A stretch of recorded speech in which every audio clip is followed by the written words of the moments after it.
Joe Biden, on his way out as president of the United States, seems to be, at least his administration does, on kind of a bait and switch. On the one hand, they're telling us that they're continuing to help Ukraine, quote, defend itself. They're also claiming that they're trying to help them get to a stronger negotiating position while taking actions which probably work to the exact opposite of that. And they'll just use all kinds of 1984-ish language that says one thing and does another. And this could have significant ramifications, not just for the really the hapless people of Ukraine that we allege to want to support, but even potentially for the United States and our own national security if this thing gets out of hand in the next about 48 days. To try to make some sense out of all this and at least tell you what's really going on, we have back in the show today Colonel Doug Macgregor, highly decorated combat veteran and CEO of Our Country, Our Choice, and former Trump administration official toward the end of his last administration. Colonel, welcome back to the show. Happy to be here, Dan. Well, listen, it's one of these days we're going to get you on and just talk about something, positive and uplifting, if anything like that can be found. But you need to come visit us in Orlando at Disney World, and you'll be much happier. Oh, you know what? I think that we might do a live show maybe from there. How about that? That could work. That would be fun. But what we still got to call things for what they are, and if nothing else, truth can get through and at least help people understand what's actually really going on, despite some of the words that are used. I want to actually start in NATO today because earlier today, new Secretary General Mark Rutte was first of all talking to the press before he went in to finish a ministerial conference that they've been having with foreign ministers down there, where they were, of course, one of the primary things you're talking about is Ukraine. Before the last meeting, he went on to talk about some of the needs of the Ukraine and what they're doing about it. We discussed what we can do collectively to make sure that, one, Ukraine has the air defense it needs, also to protect its critical infrastructure and energy infrastructure. And secondly, how to make sure that Ukraine will get to a position of strength so that then Ukraine can start talks about its future in the region. Okay, let's just start off right there, because he's just making this categorical claim. And if anybody has not been paying attention, they just listen. I mean, he's the Secretary General. He sounds impressive. There's 100 microphones in his face, so he must be important. He must know what he's talking about. And he's actually talking about like it's real, that, hey, we just need to strengthen them a little bit so that they can get this. And by the way, we'll give them a little bit of air defense so that they can protect their critical infrastructure, which they haven't done in 2 years. So with that seemingly dramatic disconnection from reality, what do you make of his comments? Well, as you rightly point out, it doesn't make any difference what we give Ukraine at this stage. Most of the critical energy infrastructure is being destroyed or disabled. NATO itself can protect at most 5% of its landmass from air and missile attack, which amounts to almost nothing.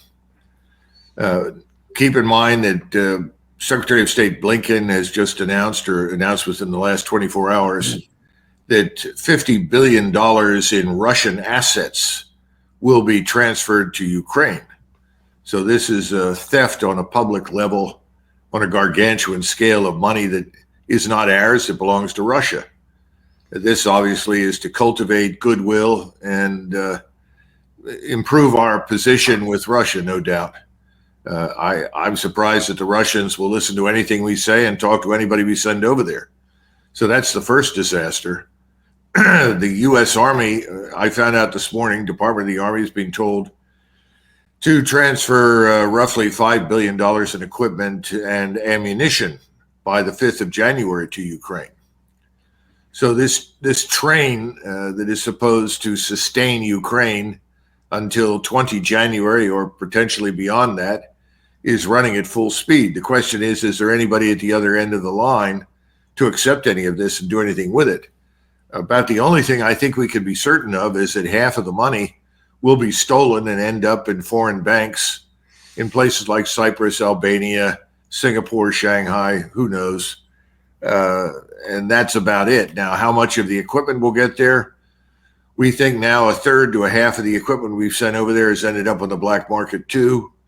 So in other words, the organized crime state called Ukraine is going to be propped up until the last possible moment. The real question is not so much why that's being done. Obviously, it's being done because the outgoing regime does not want to admit to the public, nor do its European allies want to admit to its electorates that this has been a massive scam, a scandal. It's never had any chance of success. It's failed miserably. What will the Russians do in response? I imagine they'll pick out most of these targets where they find great quantities of equipment and people and destroy them, which is what they've been doing over the last few days. I'm sure you're aware they've struck targets, and we think that as many as 40 or 50 so-called NATO officers have been killed as a result of these strikes. Of course, no one will admit to the truth and tell us who they are, because that might cause an eruption of discontent at home in Europe. Dan, what can we say at this point? The war is lost. It was lost a long time ago. Nothing that we are doing today is going to change that outcome. But they're going to continue to waste time, money, and resources as long as they're in power. And again, the real question is, what does President Trump do? And as I've said many, many times, the first thing he should do is suspend all aid to Ukraine immediately.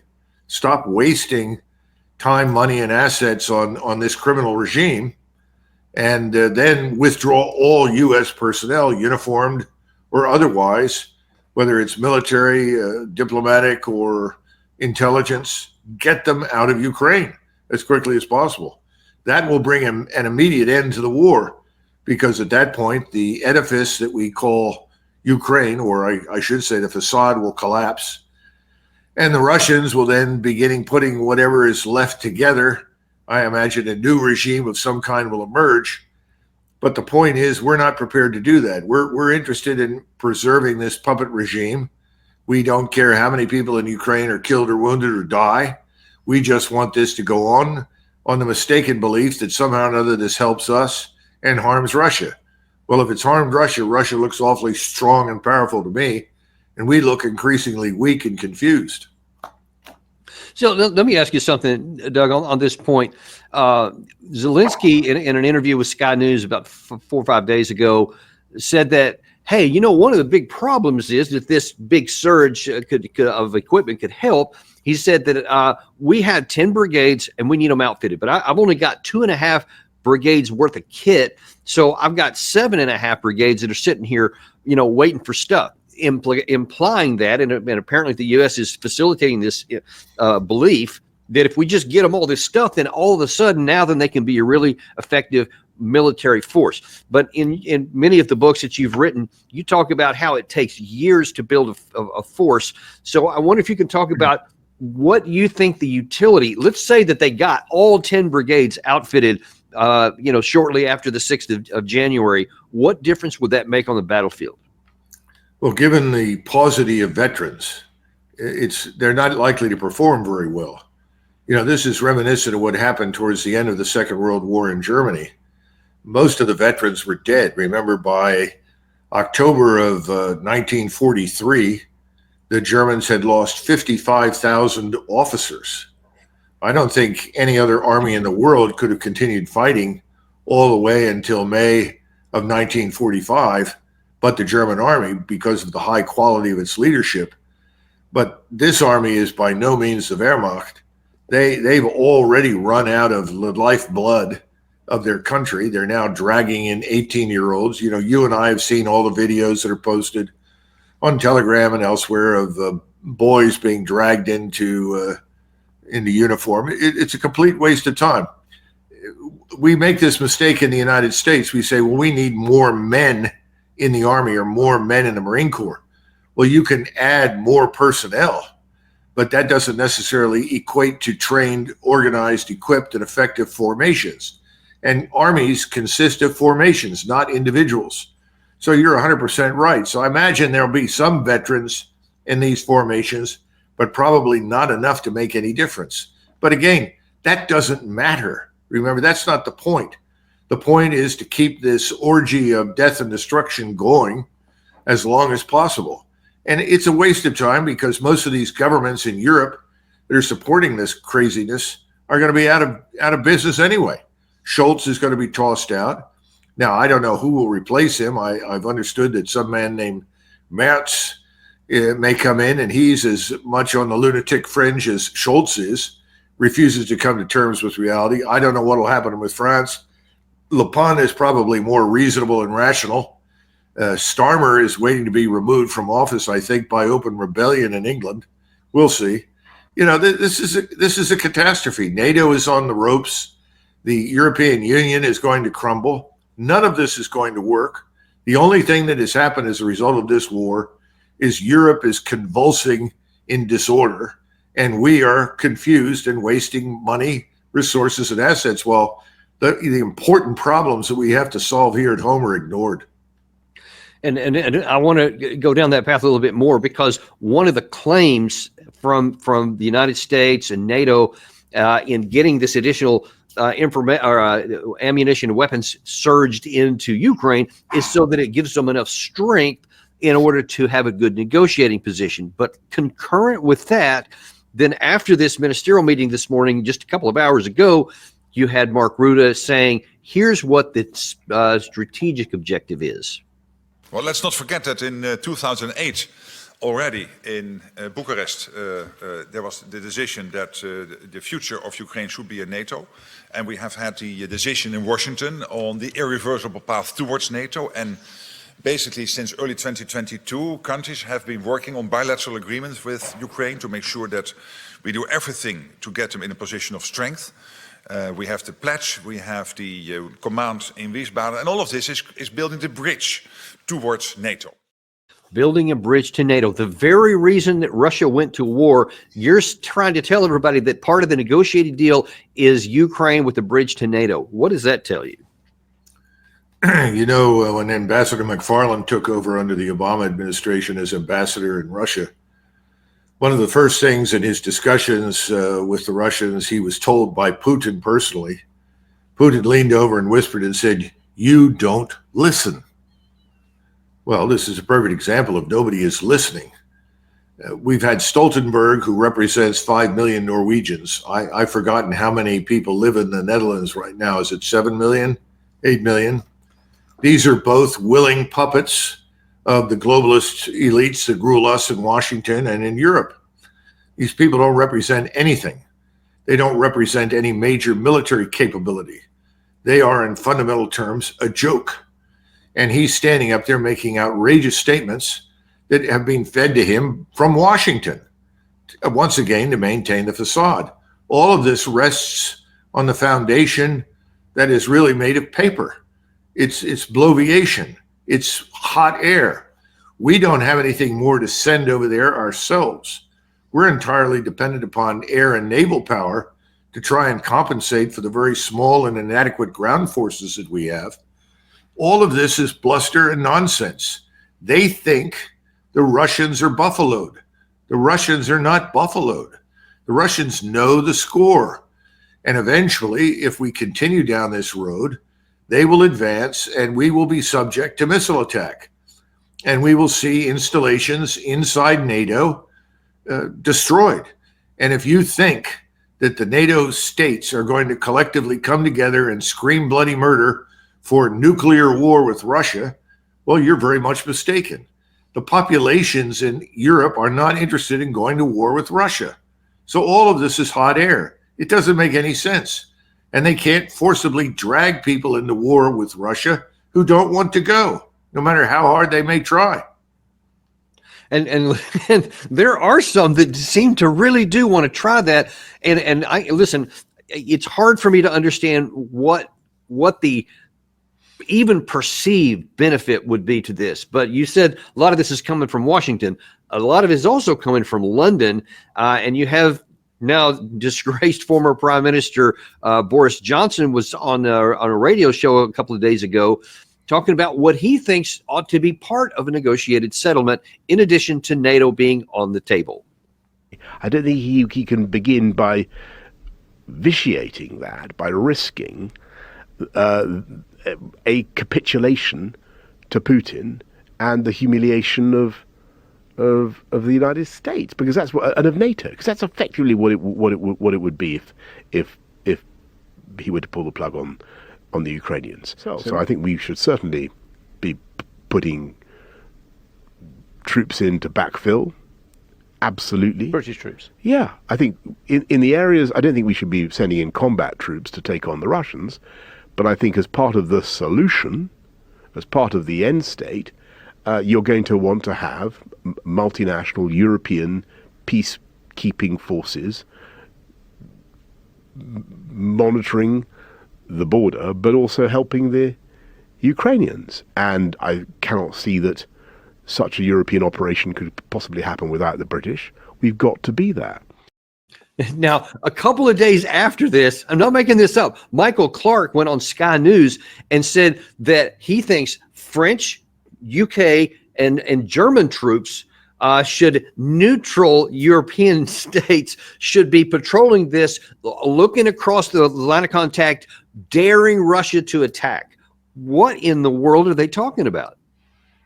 It reminds me of a discussion Napoleon held with his marshals about advancing somewhere in Europe.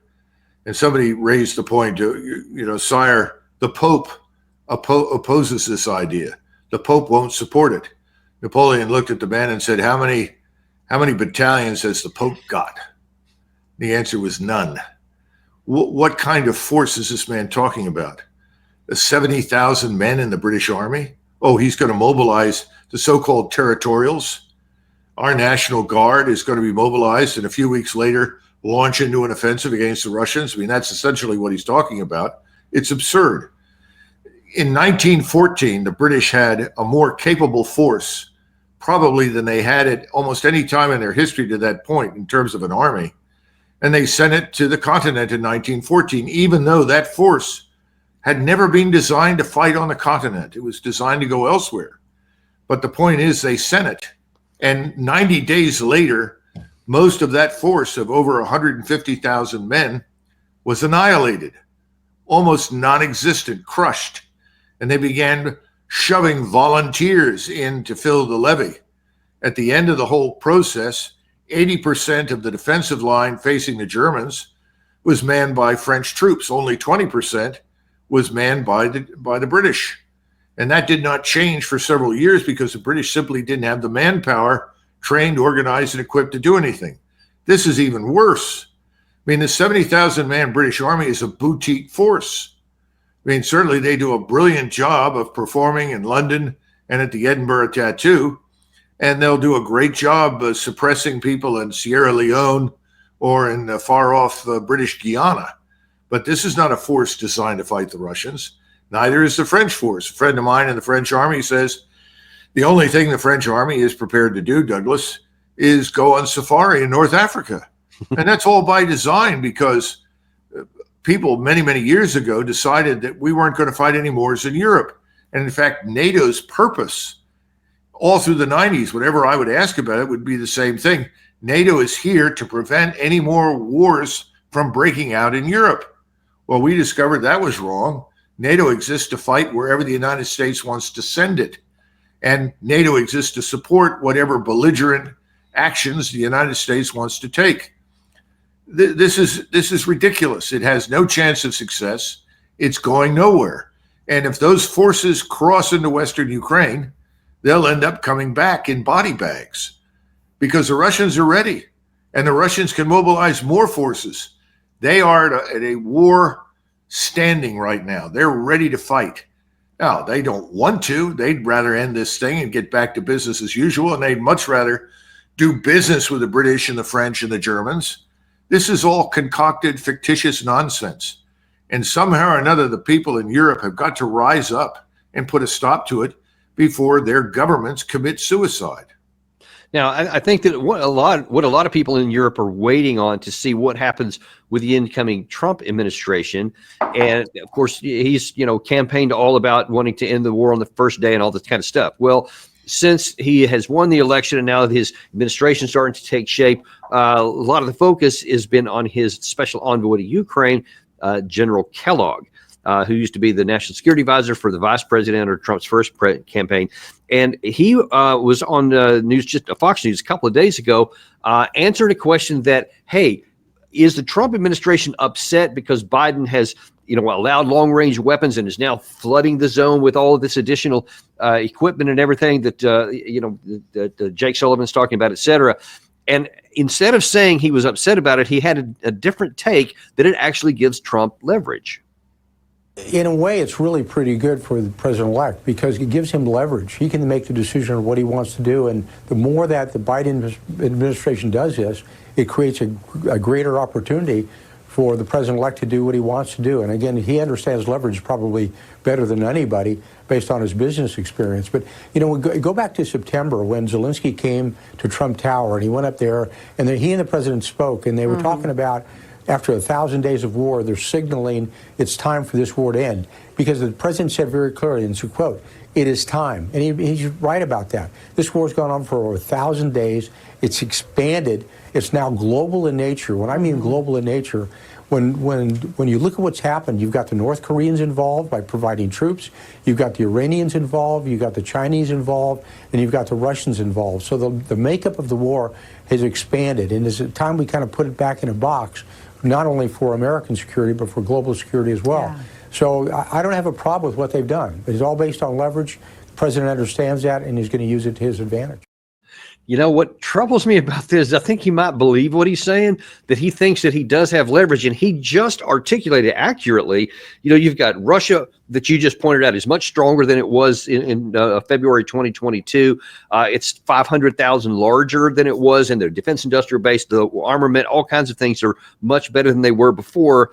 And they have now military agreements with both North Korea and Iran to provide missiles, drones, etc. So there's a big thinking but somehow General Kellogg says, well, we'll just use the leverage of this $8 billion we're trying to punch out at the last minute, and somehow that's going to put them back in a box. And I think that box doesn't have any walls, Doug. I think we have to look at the assumptions that underpin his statements. Listen carefully. His assumption is that Russia's on the ropes. He's like all the other fools in Washington that want to believe that Russia has taken terrible casualties, that it has a manpower shortage, that it can't cope, that its society is divided, that the Russian people are discontented. I mean, these are the things that pass for informed opinion in Washington, D.C. That's all nonsense. It's just crap. But that's what's informing him. So he thinks, well, that's fine. The Russians are being hammered with long-range strike weapons, so they'll be ready to do a deal with us when we show up. He's crazy. All this does is reaffirm in Russian minds that we're out of touch with reality, that we are deeply in denial. And so what you're going to see, I think, is something akin to what you saw with the Oreshnik missile strike recently, only much worse. And then you get these stupid remarks from people, well, if the Russians use nuclear weapons, that'll be the end of them. No one's going to use nuclear weapons. The Russians certainly won't. If anybody did, I'm afraid it would probably be us in a moment of desperation. It's just crazy. And this statement, 300 reserves, no doubt that that's true. But let's get back to the other statement. There are no North Koreans fighting in Ukraine. This is absolute bullshit. It's never been true. He doesn't need any North Koreans to fight there. Interestingly enough, when the president of Korea, who launched this putsch to try and make himself dictator of South Korea in perpetuity, one of the things that he kept harping on was, we need to send South Korean troops to Ukraine to fight with NATO. Well, that went over like a lead balloon with the Korean people. They said, first of all, we don't believe there are any North Koreans in Ukraine. People actually had this common sense to say, we don't believe it. Secondly, we're not going there. We're not fighting outside of Asia. We're not fighting outside of Korea. We're not going to do it. Now, his attempt failed miserably. His attempt at martial law was crushed by the parliament. He's finished. He's going to be impeached and probably will go to prison. And he's a lackey for the United States. He's a puppet. He's exactly the kind of puppet that we like, just like Rutte, just like Stoltenberg, like Sisi in Egypt, and like Abdullah, sadly, in Jordan. They would like to get rid of Assad in Syria and put another puppet there. This is part of the larger larger strategic approach. It's failing miserably. I think Americans have got to step back and say, when are we going to be told the truth? And the only way that's going to happen is if Donald Trump comes in as president of the United States. I hope he's doing it now, but I have my doubts, and demands the truth. What is the truth? Stop telling me all the crap that comes over the mainstream media, because most of the people I know don't believe it. That's what you should tell them. Now, tell me what the truth is. Tell me what the real losses are, because you'd think Ukraine was winning after losing over 600,000 dead on the battlefield to the Russians. And that's a conservative estimate now. I remember when people thought that was high, but now people are privately telling me that's conservative. We don't know how bad it is, but we know that Ukraine is a dying nation. So when is President Trump going to say, I want the truth? Don't come in here and try to BS me. Now, let me stop for a second. This is not the first time these kinds of things have happened. When Richard Nixon decided that he wanted to begin the strategic arms limitation talks with the Russians, he turned to Kissinger and said, we've got to know the truth. And Kissinger said, what do you mean? He said, what you and I must know what the Soviets really do have and what they don't have and what their capabilities are. He said, this stuff that comes over from the CIA is just outrageous. It's all inflated. It can't all be true. And Kissinger said, you're right. And he made the decision to bring the station chiefs from the Central Intelligence Agency in Eastern Europe and other locations around the world that shared a border with or some sort of interest with Russia to come to Washington and brief him in person on what the ground truth was about the Soviet missile capability, its warheads, its nuclear program, and so forth. And when they came out of that room from briefing Kissinger, Kissinger had in his hand something that was radically different from what the CIA in Washington had presented to the president. Very different. They went on to start the strategic arms limitations talks, and those talks were successful, just like the intermediate nuclear force talks were successful. We had successful arms control arrangements in action. Now, they weren't all perfect, and there were violations from time to time, including by us. And you always have to make the decision, is the violation egregious enough or dangerous enough that I need to let my opponent know that I know what he does? And most of the time, the answer to that is no. We had these in place. The Trump administration stripped the rest of them out. We're now sitting here with nothing.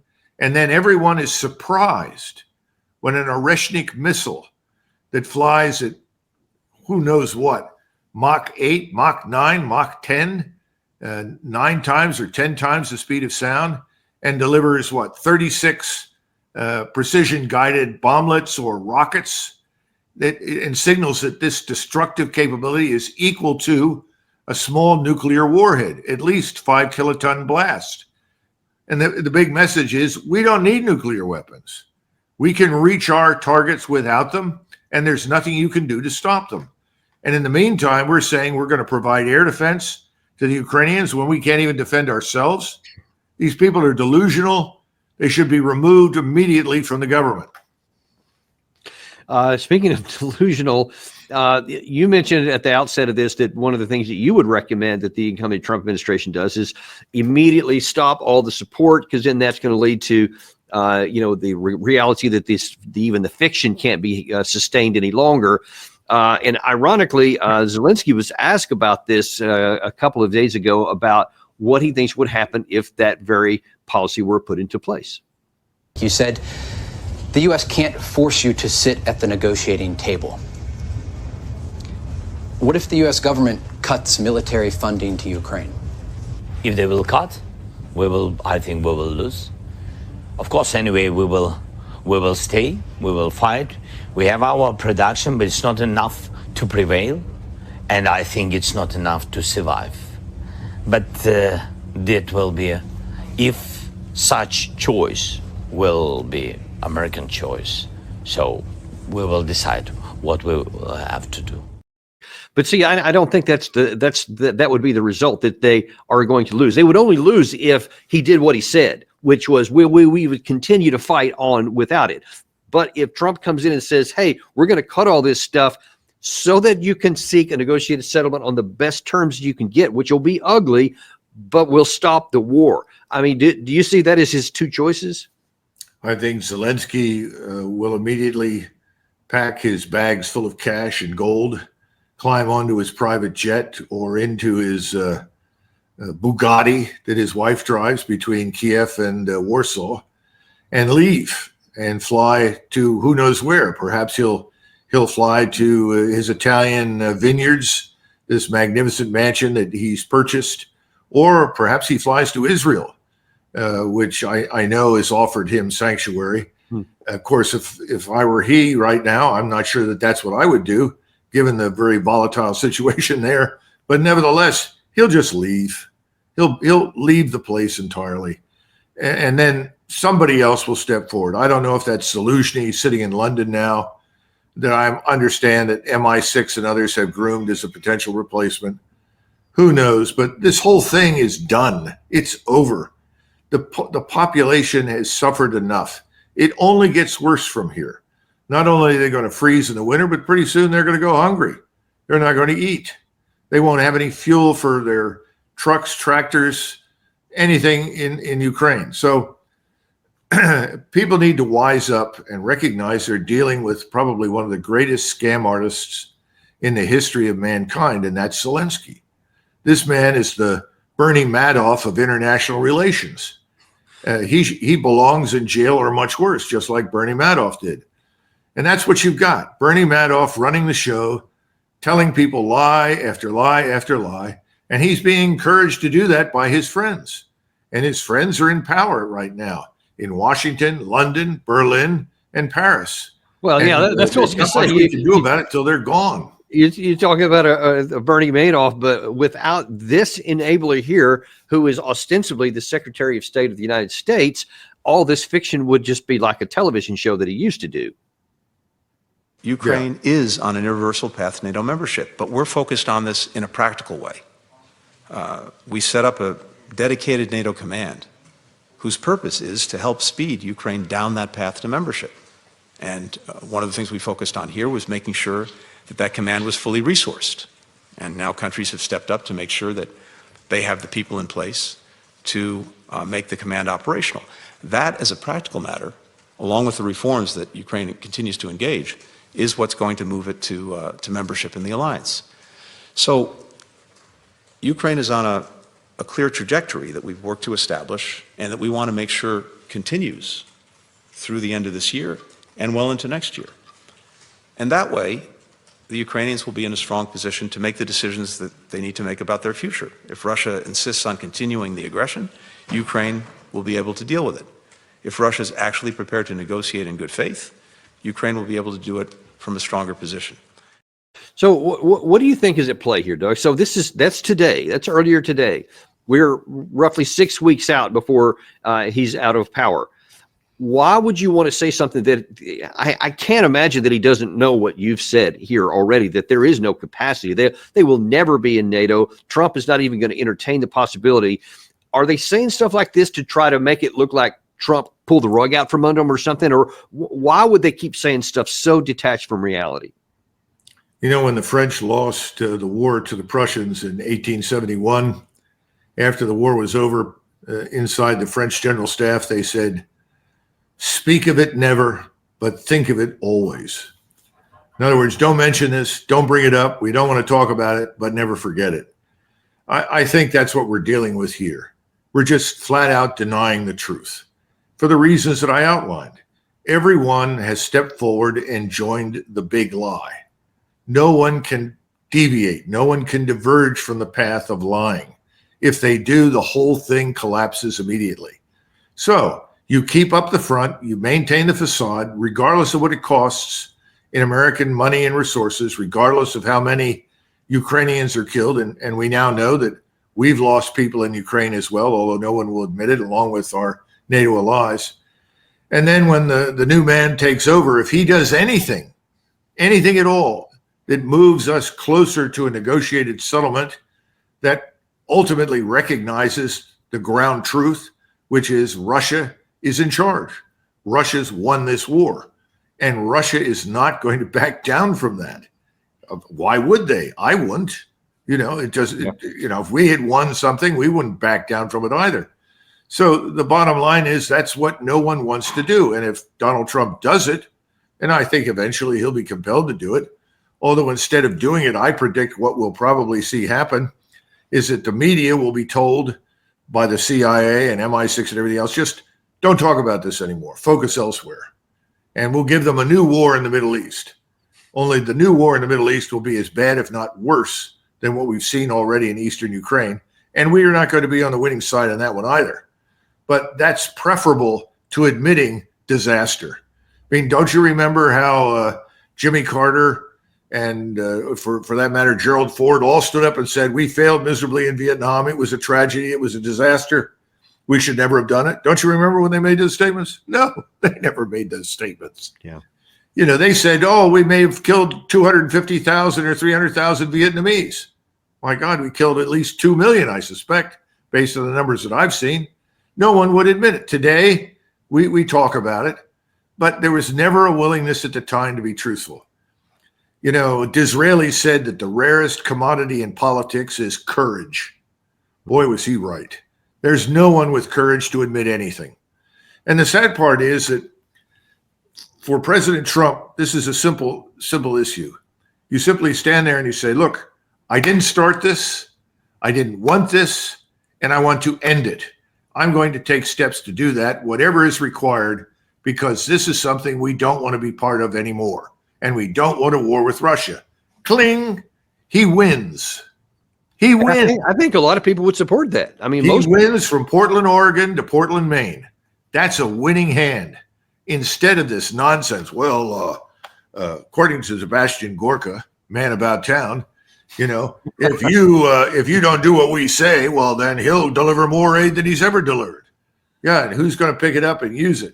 Is he going to address a room full of dead and skeletons? Talk to the cemeteries, tell them to get up, and here's the equipment you want.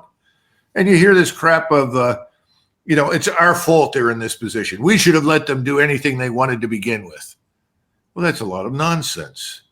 It was always a disaster. This was always a no-winner.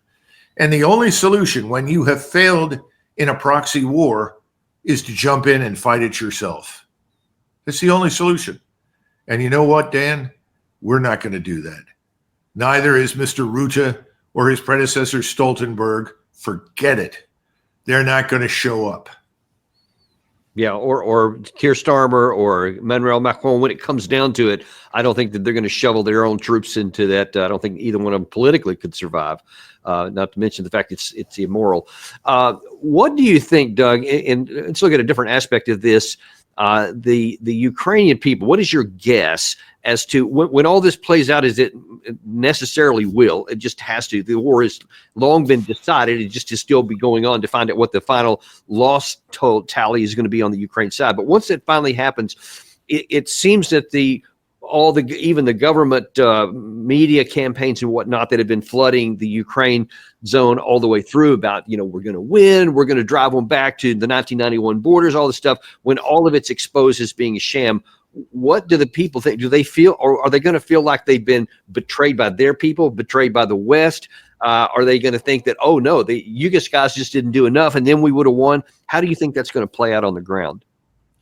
My impression from the feedback I get from Ukraine, people on the ground there, is the population is exhausted and wants this to end.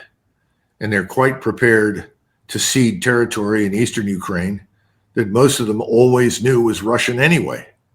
This is the problem. When Brzezinski was still alive in the 1990s, he approached Bill Clinton and he brought up the issue of Ukraine. And he specifically said, Ukraine is a disaster waiting to happen because eastern Ukraine is Russified. And we've got to come to terms with that. If we don't, there will be a war down the line. So we need to redraw the map, rearrange the borders. Well, there was no will to do it in the 1990s. Bill Clinton didn't care about it. And so where are we today? We're exactly where we are according to what you've got on the screen. We're telling them recruit more people to die. For what? And the Ukrainians are saying, no, we don't want it. And I'm sure that's true. Now, having said all of that, and having grown up with people from Western Ukraine, they will never change their minds and their attitudes about the Russians. And the sad part is that they confuse being a Russian with being a communist. This is part of the problem. They're living with the nightmare of the 1920s and 30s, when the Bolsheviks murdered millions of people, millions of Ukrainians, raped them, brutalized them, deported them, and shot them, and starved them to death. That has never gone away. It never would. That's one of the reasons why when the Wehrmacht reached Eastern Europe and moved in, they were greeted almost virtually everywhere, even in White Russia and even by many Russians, as a liberating force. That was a missed opportunity. That could have been the end of the Communist Party of the Soviet Union, would have saved everybody a great deal of grief. Unfortunately, the people at the top, Adolf Hitler in particular, wouldn't adapt to reality. So the problem is that more lives were lost, at least 39 million, contrary to what the Russians say. And here we sit. We're dealing with the legacy of this nightmare, this tragedy. They need to come to terms with the reality that that is, in fact, over. And they've got to live in a new world now. And that new world doesn't have to bear any resemblance to that horror that they experienced in the past. Now, how do we do that? I don't know, but it doesn't matter when the borders are drawn. And, the simple truth is, if you go back and look through the maps through hundreds of years, you go to the top of the map where the border of Ukraine meets Belarus, and you follow the Dnieper River south. Just follow that line south, okay? Eventually, what you get is a line that goes all the way down to where Crimea is. And that line for that river has historically been, for most of the last 1,000 years, the border of the West. Everything to the east was Russian, Mongolian, Tartar, and Turkic. Everything to the west was considered European. Maybe not Central European, but European. And here we are. What is the line that we're drawing? The Russians are only drawing a line along those areas that were part of what was called Novorussia under Catherine the Great. When Catherine the Great sent her armies down there to throw the Tartars and the Mongols out, there were very few people living there. If you go to Mariupol was founded in about 1805 or 1807. And as I recollect, they were founded by Germans or Englishmen that had been brought in to start these cities by the Tsarina. And then they began gathering Eastern Slavs, either from Ukraine or Russia, in to populate, because those areas hadn't been developed. The Ottomans never did anything with it. And so what you get today is this sort of crazy notion that Ukraine is this nation state that has withstood all sorts of problems for 1,000 years. It's not true. It's a region. It's an area. And the people that live there are not the same today as they were 800 years ago or even 300 years ago, thanks to tragedy after tragedy. We don't understand all of this. We don't have the answers to it, which is why we have no business being involved in it. Right.